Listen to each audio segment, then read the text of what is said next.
elas kord nutikas rebane koos oma emanda ja 2 pojaga. Rebane sõbrustas hirmuäratava hundiga. Ühel päeval mõtlesid nad koos varastada taluniku köögist rippuva lihakintsu.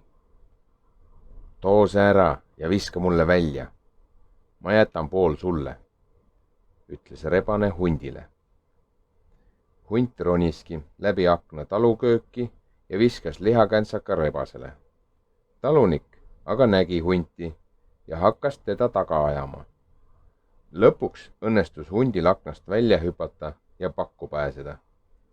Kui hunt tagasi metsa jõudis, nägi ta, et rebane oli kogu liha kondini nahka pannud.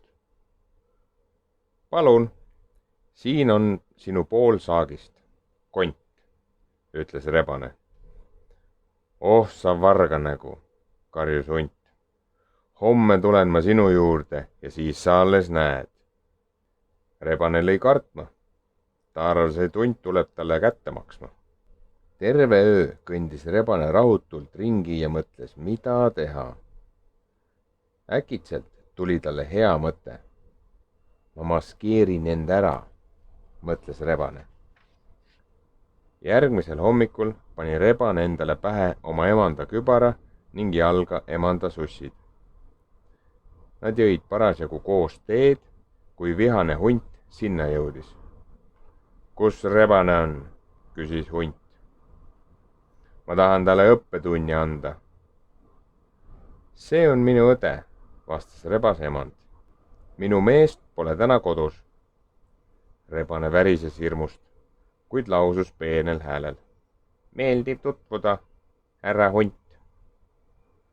Ma tulen homme tagasi, urises hunt. Sa ütle oma mehele, et olgu valmis. Hunt lahkus ning rebane ja ta emand hingasid kergendatult.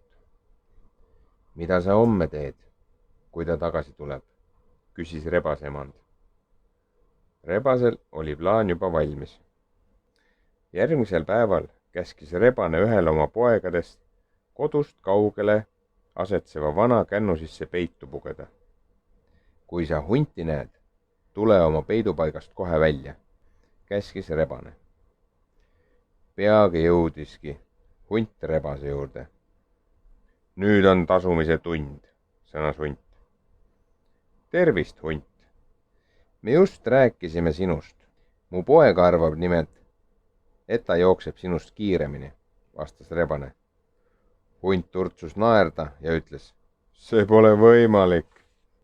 Tahad kihla vedada, küsis rebane.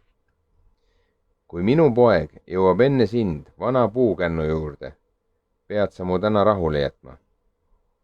Hunt oli kihlveoga nõus. Kui hunt kännu juurde jõudis, hüppas rebasepoeg sealt välja. Uskumatu! Väike rebasepoeg oligi minust kiirem. Tänaseks jätan su rahule, aga ma tulen homme tagasi, urises hunt. Järgmisel päeval nuputas rebane jälle, mida teha. Lõpuks mõtles ta välja plaani, kuidas hundist lõplikult lahti saada.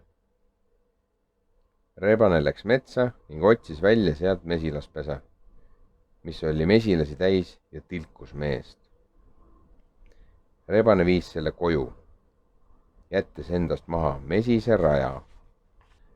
Rebase majal oli 2 ust, üks maja ees, teine maja taga. Rebane viis mesilaspesa tagaukse kaudu sisse ning määris ukse korralikult meega kokku. Täpselt samal hetkel jõudis kohale hunt. Parem kao siit, ütles rebane talle. Sõber Karu tuleb mulle kohe külla ja ta ütles, et kui sa mulle liiga teed, annab ta sulle kere peale. Hunt ei uskunud rebast.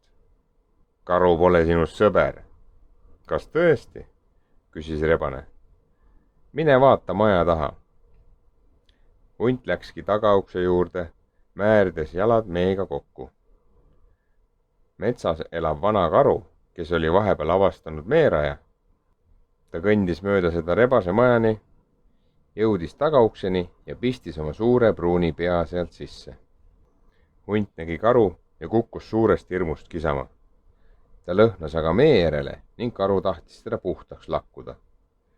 Hunt põgenes sealt elu eest. Tule tagasi, ma tahan süüa, hüüdis karu. Hunt jooksis kabuhirmus rebase eesuksest välja metsa. Ta lidus otsejoones minema ja keegi pole teda sellest ajast alates enam näinud. Rebane elas aga koos oma emanda ja poegadega õnnelikult elu lõpuni.